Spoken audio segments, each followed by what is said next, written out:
അപ്പോൾ കഴിഞ്ഞ ദിവസം ഞങ്ങൾ കടയിൽ പോയപ്പോഴാണ് ഉണ്ണിയപ്പച്ചട്ടി എൻ്റെ കണ്ണിൽപ്പെട്ടത്. ഉണ്ണിയപ്പച്ചട്ടി കണ്ടപ്പോഴേ എനിക്ക് ഉണ്ണിയപ്പം ഉണ്ടാക്കുന്നതിനെക്കുറിച്ചൊരു ആഗ്രഹം തോന്നി. അങ്ങനെ ഞങ്ങൾ ആ ഉണ്ണിയപ്പച്ചട്ടി മേടിച്ചു. ഓഫുള്ള ദിവസങ്ങളിലേ ഉണ്ടാക്കാൻ പറ്റുള്ളൂ എന്നതുകൊണ്ട് തന്നെ ഞാൻ ഓഫുള്ളൊരു ദിവസം ഉണ്ണിയപ്പം ഉണ്ടാക്കാനായിട്ട് തുടങ്ങി. അരിയൊക്കെ വെള്ളത്തിലിട്ട് ശർക്കരയൊക്കെ ഇട്ട് നമ്മളിവിടെ റോബസ്റ്റ പഴമാണ് യൂസ് ചെയ്ത്. കാരണം നമുക്ക് നാട്ടിലെ പാളയംകോടൻ പഴം കിട്ടത്തില്ല. അങ്ങനെ പാളയംകോടൻ പഴം ഇല്ലാതെ തന്നെ ഉണ്ണിയപ്പം ഉണ്ടാക്കാമെന്ന് ഞാൻ തെളിയിച്ചു.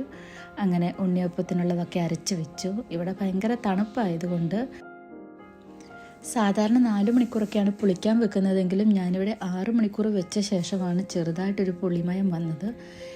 പിന്നെ ഞാനതിൻ്റെ കൂടെ പഴത്തിൻ്റെ കൂടെ ഞാൻ കുറച്ച് കറുത്ത എള്ള് കൂടെ ചേർത്തു. അത് കുറച്ചും കൂടെ ടേസ്റ്റി ആവാൻ വേണ്ടിയിട്ടാണ്.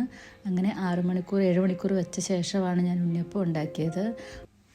ഫ്രോസൺ തേങ്ങാക്കൊത്ത് റൂം ടെമ്പറേച്ചറിലാക്കിയ ശേഷമാണ് ഞാൻ ചെറുതായി കട്ട് ചെയ്ത തേങ്ങാക്കൊത്ത് നെയ്യിൽ വറുത്ത് ഇതിൽ ആഡ് ചെയ്തത്.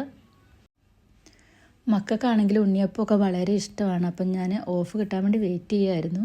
അങ്ങനെ നമ്മൾ ഉണ്ണിയപ്പത്തിൻ്റെ പാത്രമൊക്കെ അടുപ്പിൽ വെച്ച് സക്സസ് ആവോ ഇല്ല എന്നറിയാതെയാണ് ഞാൻ അത് തുടങ്ങിയതെങ്കിൽ പോലും എൻ്റെ പരീക്ഷണം വിജയിച്ചു എന്നാണ് മക്കൾ പറഞ്ഞത്. കാരണം ഉണ്ടാക്കിയ സാധനം ഒറ്റ ദിവസം കൊണ്ട് തന്നെ അവർ തീർത്തു.